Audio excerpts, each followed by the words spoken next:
Before the first ship touched Atlantic waters, there was a nation already here.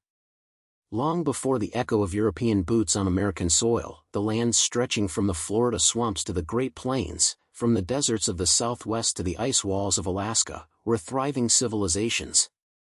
Their cities glowed, their astronomers mapped the heavens, their leaders governed vast territories, and their cultures sang with thousands of years of wisdom.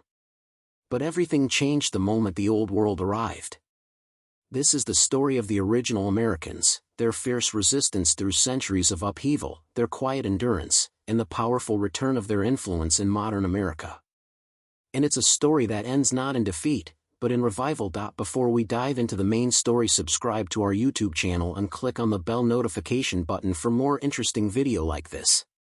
When Europeans arrived in the 15th century, what they found was not a wilderness, but a mosaic of structured civilizations.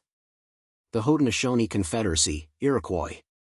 A political union so advanced that its constitution, the Great Law of Peace, would later inspire key principles in the U.S. Constitution. The Mississippian civilization. Builders of monumental earth pyramids, their capital Cahokia rivaled the population of London in the 1100s. The Navajo and Pueblo nations. Masters of desert architecture, astronomy, farming, and diplomacy. Lakota, Cheyenne, Comanche. Horse nations of the plains whose mastery of mobility in warfare became legendary. Cherokee, Choctaw, Creek, Chickasaw and Seminole. The 5 civilized tribes, known for literacy, centralized governments, and international diplomacy. Tribes of the Pacific Northwest. Skilled traders, mariners, and totemic artists whose social systems were among the world's most complex. Each tribe held a unique language, cosmology, governing system, and scientific knowledge, ecosystems preserved for thousands of years. This was not the New World. It was the First World. The first wave of colonial pressure, displacement, disease and diplomacy. With European arrival came a threefold catastrophe. 1. Epidemics. Smallpox, measles, and influenza devastated tribes, reducing populations in some regions by up to 90%. 2. Land seizure. European powers viewed land as property, native nations viewed it as a living relative. This clash ignited countless conflicts. 3. Treaties and betrayals. More than 500 treaties were signed between native nations and colonial/U.S. governments. Nearly all were broken. Yet native nations did not disappear. They adapted. They strategized. They resisted. From the 1600s to late 1800s, North America witnessed some of its most dramatic struggles. Pontiac's Uprising, 1763. A united indigenous resistance that reshaped British policies. Tecumseh's Confederacy, 1800s. A visionary leader who attempted to build a pan-indigenous nation to resist U.S. expansion. The Seminole Wars. The only native nation that never formally surrendered, fighting U.S. forces in the swamps of Florida. The Navajo Long Walk, 1864. A tragedy of forced relocation that became a symbol of cultural endurance. The Lakota Resistance.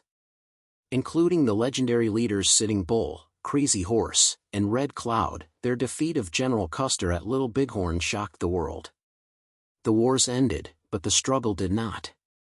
Kill the Indian, save the man. This chilling phrase defined federal policy for nearly a century. Children were taken from families. Languages were banned. Ceremonies were outlawed.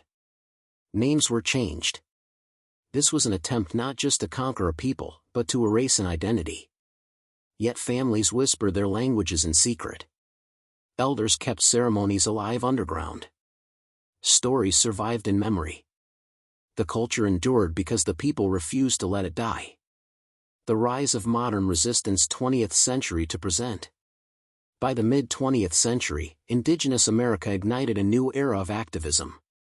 The American Indian Movement, AIM, staged the famous 1969 occupation of Alcatraz, a turning point in indigenous rights. The Trail of Broken Treaties, 1972. A cross-country protest demanding government accountability.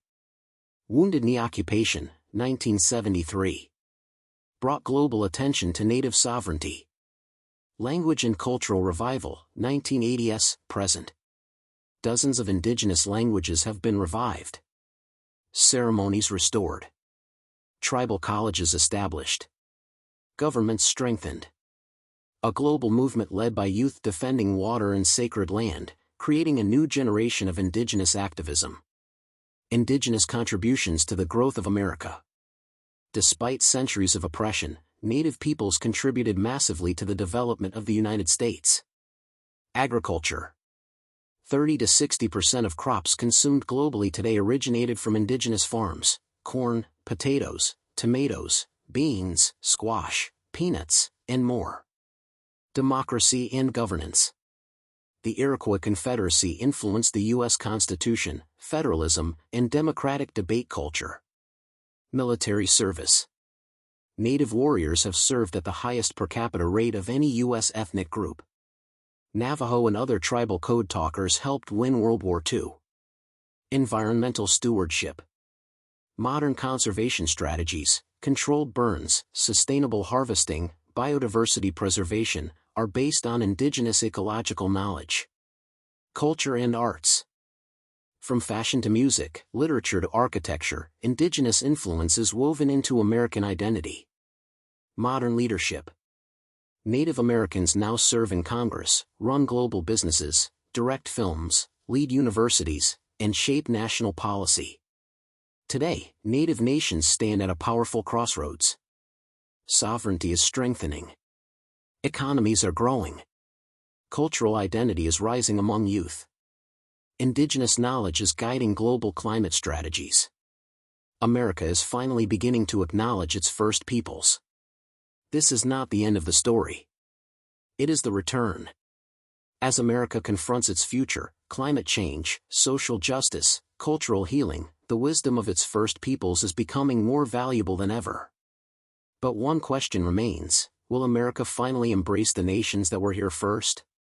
Or will the struggle for recognition continue into another century? That answer lies in the chapters we are writing today. The 20th century opened like a storm for indigenous America. Lands had been seized, buffalo nearly wiped out, culture criminalized, and entire nations forced into poverty under federal oversight. Yet something extraordinary began to happen beneath the ruins, a quiet, steady heartbeat of resistance. On reservations from the Dakotas to Arizona, indigenous families faced hunger, restricted movement, and forced dependence on government rations. Schools punished children for speaking their languages. Spiritual leaders were watched, arrested, or threatened. But the more the system tried to break the people, the more determined they became to protect what was left. Elders whispered banned prayers behind closed doors. Medicine people hid ceremonial objects in the desert. Grandmothers told children the stories the government tried to erase. This was the era of underground memory, the time when culture was carried in the heart. During World War II, indigenous men enlisted in numbers unmatched by any other ethnic group. The U.S. military quickly discovered something remarkable: indigenous languages were perfect unbreakable codes. Navajo, Comanche, Hopi, and other code talkers sent military messages that even the best cryptographers in the world could not decode. Their linguistic genius helped turn the tide of major battles, yet when the soldiers returned home, they came back to discrimination, poverty, and silence. But their courage planted a seed. Indigenous identity was no longer something to hide, it was something to honor. By the 1950s and 60s, cracks began appearing in the policies designed to erase indigenous culture. The younger generation demanded answers. Why were their lands shrinking? Why were their rights limited? Why did treaties mean nothing? Their questions sparked a wildfire. A new era was coming, one of protest, pride, and uprising. The 1960s and 70s reshaped indigenous America forever. When 89 indigenous activists occupied the abandoned Alcatraz prison for 19 months, the world was forced to look at Native America again. Their message was clear: we are still here. And millions heard it. Founded in Minneapolis, AIM confronted police brutality, land theft, and broken treaties. They walked into courtrooms, marched on Washington, and reclaimed spaces that symbolized injustice. Their most dramatic moment came in 1973, the occupation of Wounded Knee. For 71 tense days, they stood armed against federal forces on the same ground where their ancestors had once been massacred. The world watched. America trembled. And history shifted. Out of protests came real change. Religious freedom laws were revised. Fishing and hunting rights were restored. Tribal sovereignty strengthened. Schools began teaching native languages again. Museum collections returned sacred artifacts. The old era of silence was over. A new era was on the rise, the intellectual and cultural renaissance of Indigenous America. As the 21st century dawned, a transformation began that few had predicted. Young people led the charge. Cherokee immersion schools flourished. Navajo radio stations broadcast in Dine Bizad. Hawaiian and Lakota language nests grew in numbers. Elders began teaching ancient ceremonies openly.